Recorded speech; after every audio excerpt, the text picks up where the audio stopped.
Over the weekend, we deployed the RSM. And if you go to the first picture, there's a picture of the remote sensing mast, the RSM, which is that mast on the rover, and you can see the navigation cameras up there, the left and right navigation cameras, or nav cams as we call them.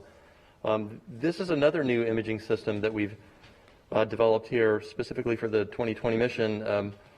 These cameras represent a pretty significant advancement over previous imaging systems that we've flown. These are 20 megapixel color cameras with very high resolution and wide angle lenses that we use to basically map out the surface as the rover drives, and then we use these images to do planning and things.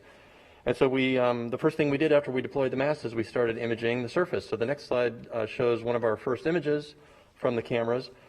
This image is actually in low resolution mode, so it's 1/4 of the full resolution of the camera. So it's been shrunk down, but you can see right there the vista that we're seeing. This is the rover, obviously on Mars, and you can see some of the material that landed on the deck.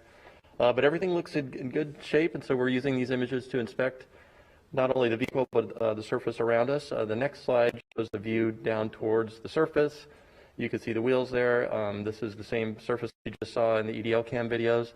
You can see some of the scouring that the rocket plumes did for us, clean it off, make it nice and clean so we can take pictures of it and dust it off for us. The next slide shows a view looking out towards the south, and this just an amazing scene here. This is it. This is Mars. We're here in our place that we're going to be exploring over the next months and coming years. And it's just really exciting to see. These scenes look familiar to us. They look Earth-like in a sense. You see the mountains back there and the rocks and things. It's just it really is the surface of an alien world, and we just arrived. You can also see some more scouring there over on the right. The next image looks over towards the west. You can see the delta out there in the horizon, and again more scouring from the rocket plumes. And then we take all of these images and we stitch them together into panoramas, and so that the next frame shows the full panorama from the navcam stitched together. We're still working out calibration and things, so this is approximate color, but it just gives you a feel for the vista here that our new environment that we're going to explore, and we're hoping everyone will join us in seeing these images. Today we're going to be releasing a whole slew of raw images. It's been a fire hose of data, basically. We have thousands of images already from the EDL cameras, nav cams. You've seen the HAZ cams. And so we will be putting those out on the website today for people to download and process yourself, or just look at the great pictures, find your favorite picture, and make it your screen background. And then the last image that I just wanted to point out is the first image, one of the first images from the Mastcam Z camera. This is another next generation imaging system on the rover.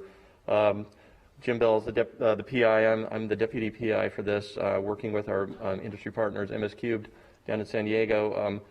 This is just a fantastic imaging system. This is a preview of things to come. This system has a zoom lens on it. That's what the Z stands for. And we are going to get incredibly high resolution photos from this imaging system. I just wanted to point out a few things in this picture. On the far right, you can see those cables where they had been cut in the video that you just saw. So there's kind of a close-up of that. And then just in the middle, to the left of that black instrument, that's the rover upload camera. That's the camera that actually took the video of the sky crane as we were coming down. And then in the bottom of the frame is the Mastcam Z calibration target set. There's two of them. There's the circular one with the shadow post, and then the color chips down the bottom. There's another cal target in the back. That's the SuperCam instrument with our partners from Los Alamos and in France. We're going to be commissioning SuperCam over the next few days. And then finally, just as a teaser, I'll point out that there is a little antenna there to the right on that box, the center right. That is the helicopter antenna. It's a helicopter base station location. And preview of things to come. We're excited about that as well.